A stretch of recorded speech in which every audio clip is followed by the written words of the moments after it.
to the Creative Library Podcast. Today we actually have a very special guest, Mr. Eric Floberg, up in Chicago and doing some incredible work up there. So Eric, welcome to the podcast, man. Thanks for having me. Yeah, welcome. It's an honor.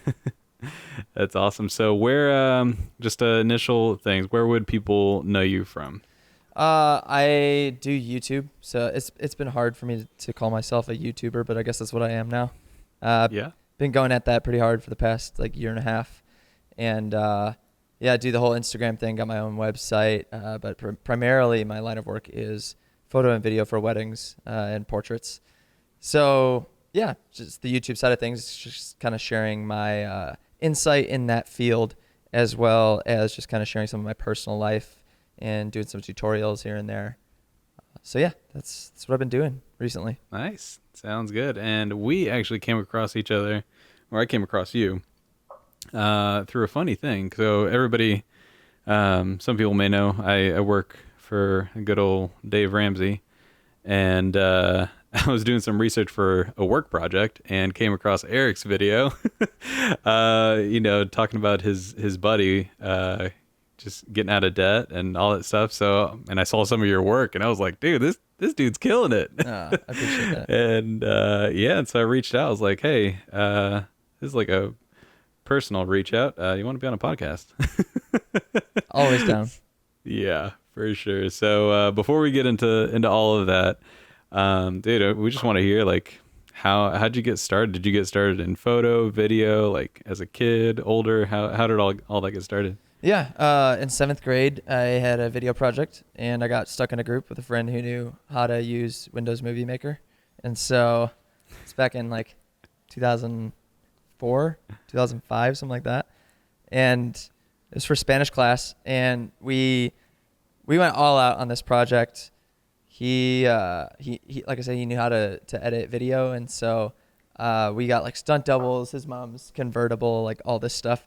And we were so pumped to share our video in class the day I was there, and we presented our project first, and no other group in the class wanted to present after us. They were so embarrassed with their video project.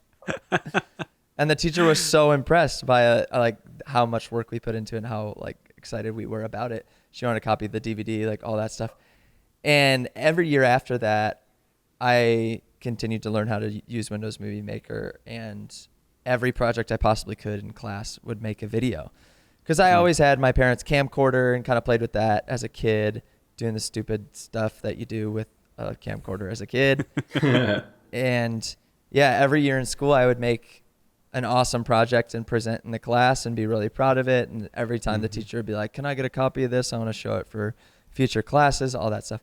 So it was always a really rewarding experience for me and a really cool creative outlet. I've always been kind of an artistic person, really into music as a kid and into high school, doing the whole choir thing and even show choir. Yes. Yeah. This is where we cut to the video of that. Jazz hands. That's awesome. Yeah. And so that kind of just developed through high school and college. I got into college. I was involved in a campus ministry on campus at Illinois State University, and I did all the promotional videos for that. And at that point was I was drooling over the 5D Mark II. I thought it was the the cream of the crop. I'm like, they shot SNL openings with this. This is insane. And so I couldn't afford that at the time. My parents gifted me a Canon T2i for Christmas. So I got the crop sensor DSLR, had 1080p now. And yes. Yeah, I just started shooting a bunch of stupid videos with friends, putting some stuff on YouTube, and continued to make promo videos. Meanwhile, shooting stills as well for fun of friends with the camera, because I could do that as well. The amount of people that have come on here and said, I started with the T2i, the T3i. Dude, every single time. It's, and that's still Canon's bread and butter. They sell those the most out of anything. And it is. It's the perfect starting camera. And one summer, a friend from high school was like, hey, my sister's getting married, and I know you basically do professional video now. And I'm like, okay. And she's like, yeah, if would you be interested in filming it? I'm like, absolutely. It sounds awesome. She's like, what do you charge? I'm like, $300 is what I charge. $3 million. Yeah. With the pinky.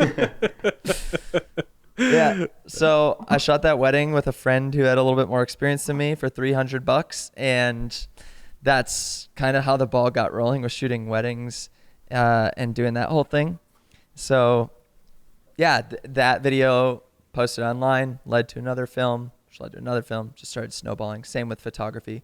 Friends had me shoot their proposal, engagement photos. Someone tried to have me shoot their wedding. It was awful, but it was a portfolio piece. Got my next one. Yes. And yeah, snowball just kept rolling. I graduated as a teacher, so I taught for 3 years while growing that business. And I thought it was going to be like a 10-year process that it was going to take to jump full time, but it ended up being I could have jumped at 2 years, stayed on for a third for health insurance for my wife and kid. And that was like the craziest year of my life. I did 25 weddings that year and taught full time. So there you go. Yeah. So Man. June of 2016 is when I jumped completely full time and haven't looked back since. So. Yeah, dude, that's amazing. Yeah. It's a pretty fun story. That's crazy. So let's hop back. What was it like? Because I imagine that some of the people listening in are going to be, they're at the very beginning. Yeah. So what was it like when someone approached you and called you a professional videographer? Yeah. and hired you for that first job? Well, it was overwhelming to hear that for sure. You're like, okay, if I take this, there's already an expectation of quality, right? But at the same time, there's that confidence level of like, okay, I've been doing this for like 7 years now. Like I know more than most people. So if they see something valuable in my work, they'll probably think that they'll get a valuable thing at the end. And then I'm just going to do my absolute best and make sure that I just kill it. And I did a huge long edit, like an hour and 20 edit with the full ceremony, all the speeches, everything. I brought it to their house and we all watched it like with their family and they were obsessed with it. Oh, wow. And that's crazy. I literally just shot their family. They have 4 kids now. I shot their family portraits this summer and they were like, yeah, we hired the worst photographer in the world, but we're so happy we have your film. And I'm like, that's amazing. That's awesome. So yeah, I really just like, when it comes down to it, you have to recognize in the beginning, you might feel really nervous and scared to approach it, to try to do it. But if someone sees value in what you produce and whatever portfolio you have and trust you, that's all you need. And then at that point, you just have to sell them with experience and sell them with treating them well and serving them well and doing your best to edit the best thing you can produce for them. And almost guaranteed every time they're just going to be so happy. Yeah. See, that's solid. Yeah. Solid advice. Yeah. I love it. I remember my first wedding. I did it for free. Yep. Because I definitely did not have any confidence at all. Yeah. I was like, hey, buddy, when I was getting married, I was like, hey, can I just come? I'll bring a camera. I won't be that Uncle Jim or whatever. But I will try to give you a good product. And yeah, they ended up liking it, and then hopped to, I think it was like $500 my second wedding, and then just went on from there. Daniel, do you remember your first project? Yeah, I do. It was actually with my aunt and uncle. I went up to Pennsylvania. Had no idea what I was doing. It went terribly. I mean, they were professional. They were like, I would call them hobbyists, more or less. They just had a corner of the market. Where they was rural Pennsylvania. No one else did video out there. So if anyone wanted video, they were the ones. But I mean, for me, I just started learning video. I like knew how to press record. I didn't know anything else. It was terrifying. I can't even imagine making a video, and especially it being your first, you get paid for it, and sitting down with the family. Oh yeah. And watching it with them. I would have been sweating bullets the whole time. It was definitely nerve-wracking, but at that point, like I said, I'd already been producing dozens of videos, and I think I'm just generally a confident person. So I just had that demeanor going. I knew that the product was actually decent because I'd seen other wedding films and I was like, this is good enough. Yep. And then they were thrilled with it. You know, my buddy had like a 70 to 200 f4 and we got like the long compressed shots. There you go. And I was like, this actually looks pretty cinematic and good. So I like edited an iMovie. It's like, Nice, dude. So good, man. That's the beauty of long lenses. Like Oh, any yeah. second shooter, I'm just like, hey, if you've never shot before, just take this 85. Yep. You'll be all right the whole day. Yep. It's gonna, whatever you shoot, it's gonna be pretty. It's Uh-huh. gonna be pretty. Yeah. That's funny. That's so cool. So, so you were doing stuff for 7 years before you got paid. Yeah. Yeah. With school and college projects. Yeah. Yeah. So it's Man, just all passion. Yeah. Dude, Jeez. that's awesome, man. Like, I don't know. I feel like a lot of people would probably like be like, well, you were doing 7 years of Yeah. free stuff. That's crazy. Yeah. Well, yeah. I mean, none of it was like actually work. It was just all me trying to impress some friends and impress my classmates and teachers. And all the while just building really foundational skills of learning how to cut. And having my background in music, I think that was really helpful with video editing in general. Being able to cut to music and knowing how things flowed. So those really kind of danced together and noticed that I had a knack for it and just kind of like acting and having fun because I was in musicals too. So I liked being in front of the camera and kind of doing that whole thing and found friends who liked doing that as well. So every time we put on a promo video for one of our weekly meetings, we were all sitting in the back just being like, how are they going to like this one? How are they going to like this one? You know, like waiting for all the punchlines and all that stuff. So it was rewarding. It was so rewarding for me just to do it for fun. So once I started getting paid for it, it was kind of mind blowing. That's awesome, man.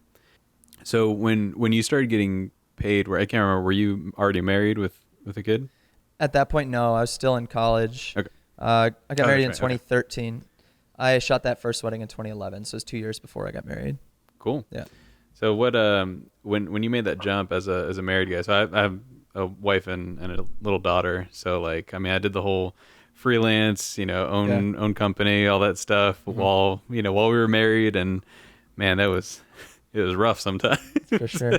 Did you go through any of that, or were you already like pretty established? Yeah. So I was our first year of marriage. I think I probably shot 5 to 8 weddings that year. But I had just gotten a salary paid job as a teacher. So one thing that I did in college was I got a full tuition because I taught special ed in Illinois.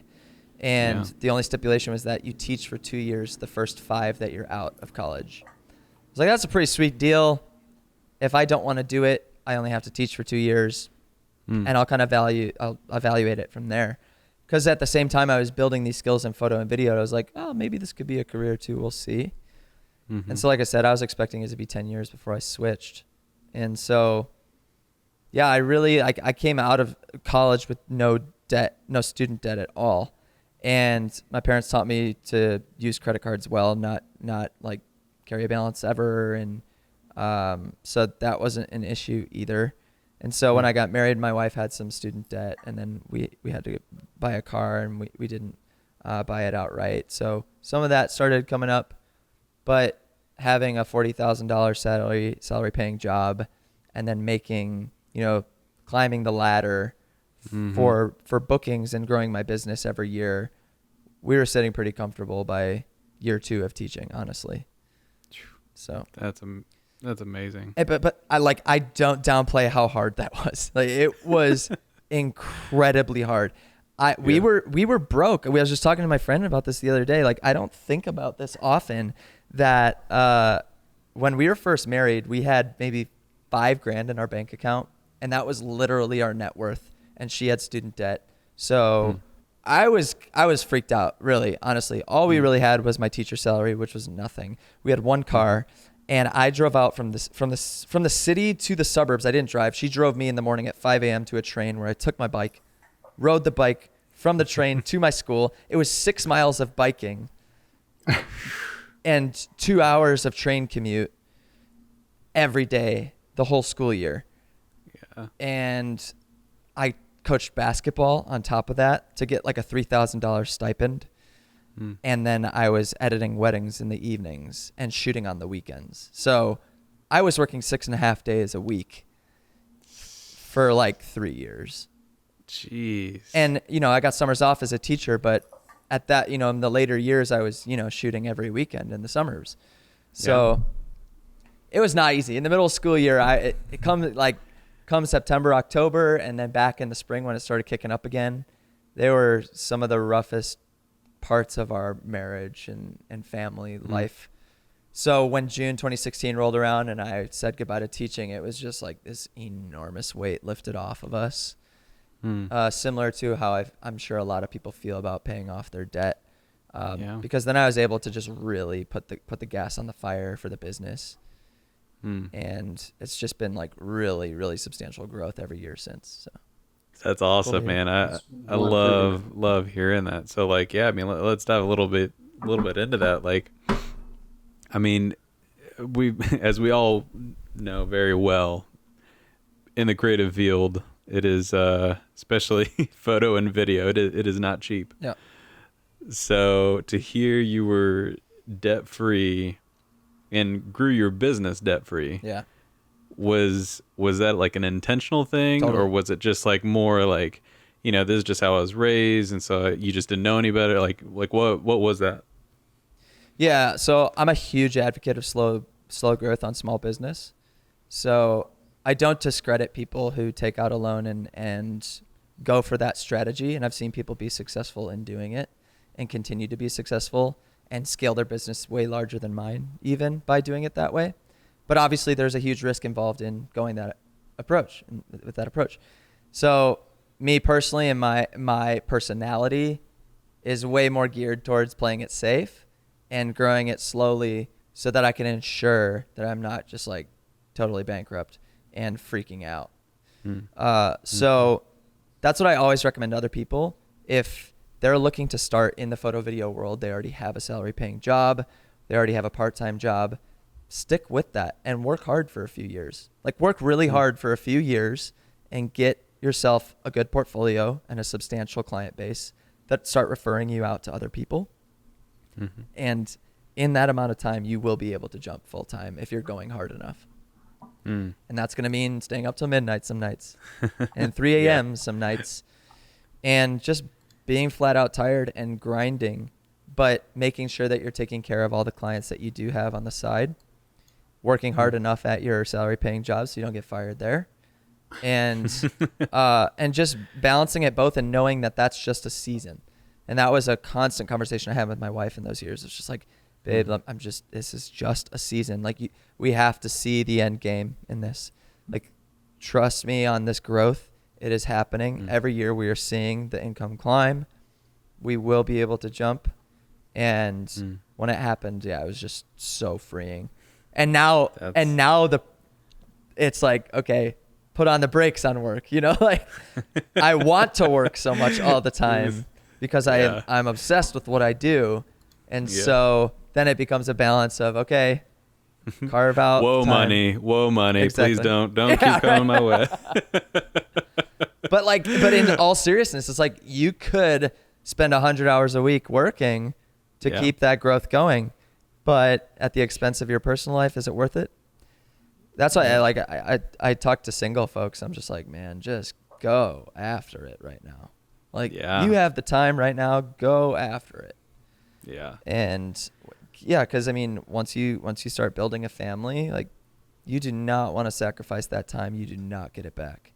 And so to build something while you're single, and specifically what we were talking about with Austin's story, that's really cool because he had the foresight to be like, yeah, I don't want this debt here if I'm going to get married sometime soon, or if I want kids in the next 10 years. Like, I just don't want that weight on me. I don't want to bring that into a marriage, which is incredibly wise and something that tons of people lack these days. But I made a video early this year that talks about how to stay healthy as a creative. And a big part of that is just making sure that you're carving out that time for making sure your physical and mental health is good to go, that your family is being cared for if you have one. And if you're single, you're working your butt off to make sure that you're setting yourself up for success when you do want to start a family. So Dude, that's awesome, man. Yeah. I have so many thoughts, but I want to ask Daniel. Daniel, have you ever heard of anybody going as hard as he did and doing debt free? There's not many people that really do it. I probably have maybe one friend, but they're not doing it successfully. So I think just the fact that you're doing it successfully, debt free, is extraordinary, hard, smart, definitely. But I know a lot of people don't get that opportunity. So the fact that you took it, seized it, went with it, is incredible itself. And the fact that you still, I mean, I'm assuming you still don't have any debt, as you've grown as a creative, as a professional, and Lamborghini in the parking lot. Yeah, there's your debt. Yeah, there's the debt. Like, I mean, but it's just it's inspiring, really, because I think a lot of people, like, in today's culture, literally, like, your whole life you're in debt. It almost seems like everyone's in debt. If you're not in debt from school, if you're not in debt from a car, if you're not in debt from a house, you're in debt in credit cards, like friggin' like you're just in debt your whole life. So the fact that you just, I mean, especially in business, like, business is like 101 of debt. You pull a loan out for a business. That's so, yeah, I mean, that's just I don't know. Like, it speaks for itself. I don't even have to say anything about it. Like, yeah, I mean, the possibilities just feel endless to me right now. I talked about it in the video I made with Austin. When you feel this much freedom to move finances in the way I can now, I can spend money to go do a styled shoot. That's going to be an amazing portfolio piece for me, and that's going to be my marketing. And I'm able to do that because I can afford doing that because I have the cash at hand. And I would like to get this off my chest. We do have a mortgage. I'm one of those people that doesn't. What? Oh, what the truth. He's a liar. I'm ending this podcast right now. This is going to be those YouTube video. The truth comes out, like, Eric Floberg exposed. Yeah. Don't forget to like and subscribe. Yeah, right. Dave Ramsey's right here. So. Oh man. But yeah, so when we got rid of the one car that we got, we were completely debt free, but we did make the decision to buy last year and put 15% down, which was like, it was huge for us. And I have like every intention of paying that thing off within 5 years. So, but we're even talking about, so there's more business strategy, and definitely not necessarily the Ramsey way, but we're interested in like we have some friends who were thinking about getting like a rental property in Tennessee, actually. Oh, nice. Do like 150K house, have a management company run it, and just kind of cash flowing some stuff and doing that. Because I'm also a huge fan of a guy named Graham Stephan on YouTube. He's a real estate agent out in LA, and he does a lot of financial stuff. And follow him too. Yeah.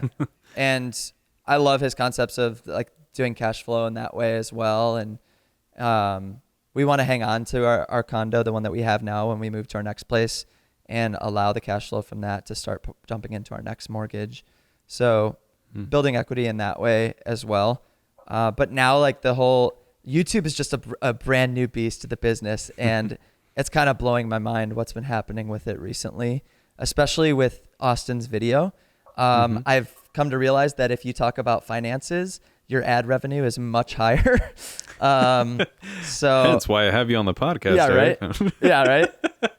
And it's encouraging me and incentivizing me to make more videos about finance, because first and foremost, I'm passionate about it. And I think it's really, really good for creative people that already follow me, to know this stuff, to know the power of being debt free and working with cash flow, without being indebted to so many things that are just killing you.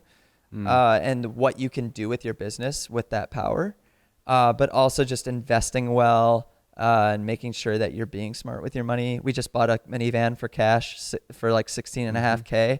That was the best feeling, to literally just sit in the minivan and be like, we freaking own this whole thing. Yeah. Yep. Dude, I bought so just a heads up. We are 2 months away from being debt free. So Nice. that's Dude. we are very excited about. Dude, so pumped, so pumped. Congrats. But here's the thing.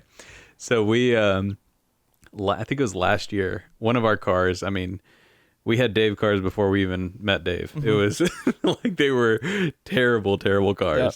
But one of them was going down, and we saved up money to buy our first car, like just straight out cash. It was only $1,400 car. That thing is. It was one of those where, like, some old person had just had it in the garage forever, like had 100,000 miles on it or something like that. And but man, that thing is still kicking. It's awesome. But man, just seriously, like having that feeling of being able to pay for something for cash and just not have to worry about a stupid payment. The average car payment's what, like $500 some dollars? Yeah, it's wild. A month. Like, and I think specifically with our audience, like creatives, we just don't talk about this. No. Like the thing we talk about is, man, I'm gonna go $20,000 in debt just to buy a red camera. Like, Heck yeah, now we're talking, boys.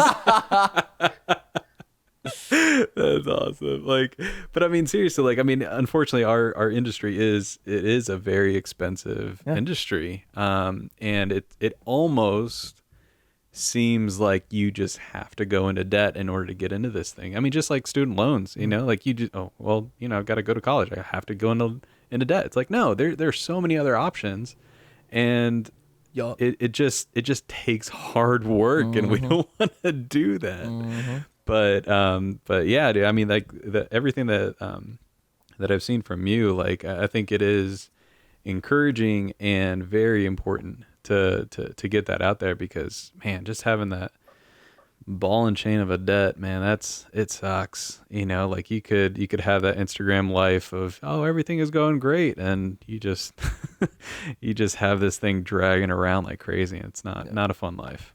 Nope. It's like not fun either. Like people don't realize, people always think of like the immediate return of stuff, I mean, you get a car, or you get a raise or something, and people, I mean, one way to look at it for debt and stuff, this is how I've always looked at it. It's how I've stayed debt free for the most part, actually. I still don't own any debt until I'm probably gonna buy a house or something. Is like when you pay off debt with how high interest rates are, I mean, people will fight for like a 7%, 5% raise at their work, but they won't think about the 14% interest rate on their credit card or their 15% or something, where if you pay it off, you're technically getting a raise of that amount. And it's a guarantee too. It's guaranteed. Like, but it doesn't feel like it because it's not actually like a paycheck. Yeah, it's not a paycheck, even though it literally increases your money. So it's not fun, I guess. It's not fun. Yeah. It's not exciting. As exciting as I got a raise or I got a new car. But Well, that's something that's been so cool about ad revenue on YouTube for me, is that it's nothing super substantial yet, but I'm just watching it slowly grow day by day, and watching that passive income start to come in, where it's like I have this catalog of videos and they just sit there now and they just make money. Is it substantial money? No, not yet. But every day I'm seeing that amount come in, and I see like, okay, I made $8 today in ad revenue. It's before I was making that kind of money on ad revenue, I was just going out to lunch and, like going to the grill across the street at the studio and doing that. But now every day when I'm checking up on that passive income on the ad revenue, I'm like, I don't want to waste my $8 today. So it's kind of that same concept of it's just like all psychological. Like you could feel like things are going really well and then just be spending it all away. But if you have that perspective of seeing your money in every direction, that's when it's like you have full grasp of what you're doing. And so many people, like you said, they just don't have any understanding, because it's so common that they just have a credit card balance, that is just eating away at their ability to do anything. Yeah, For sure. I mean, it's crazy. Like, even I was actually even thinking about this podcast. Like, I mean, it really it's so tempting to be like, I mean, if well, you guys aren't seeing the video Eric is right now. Like, I have a microphone on a little Heck box. yeah. Like, and I'm sitting on my bed right now. Like, it. I would love to, have a full studio and just go all out from the get go. But it's like, no, like, we're gonna start off small, not gonna go into debt. I shared with Daniel. I was like, dude, we're like 5 episodes in and we made $8 or $30 or something like that. I was like, dude, we're doing it. We're living the life. And- Dude, but honestly, But- like the story of this studio is so cool because I'm sitting in my studio in north side of Chicago. It's called Creative Club Chicago, and like you could see some of the guys behind me. We have late nights sometimes. This is Nice. This is Bean right here, and Steven and Jesse. They actually do associate shooting for my brand. Nice. But like all these guys, we're like cooking up debt stories for them as well. But the way we do this studio is me and Bean and 2 other guys all went in on paying for this place, just monthly rental. It's only $1,000 a month. We each pay $250. What? But we also rent out desks and co-working to people, and people can rent the shooting space. So we don't pay for the space; it just pays for itself. So That's crazy. So we freaking put smart. we put 10 grand into it to furnish it and do that stuff, but it's all been paid back. Is it getting loud? Yeah. Sorry, the party next door is raging. You're good. You're good. Nice, dude. That's awesome, Yeah. man. I mean, it's like I'm thinking of barbecue for some reason. Low and slow. It always turns Totally. out well. Yeah, like know? you don't need to spend $2,000 a month on a studio on your own. You can get the community of people around you that you already know and have built, and say, hey, let's go in on this together, and let's be actually creative with our business strategy, not just like our photos and our films, but be creative with how we use our money and spend our money. And so we went that direction here, and it's been nothing but unbelievable. And I've been able to Nice. shoot all my YouTube videos in here. I'm hosting my workshop here in October. Like, it's a free event space for me.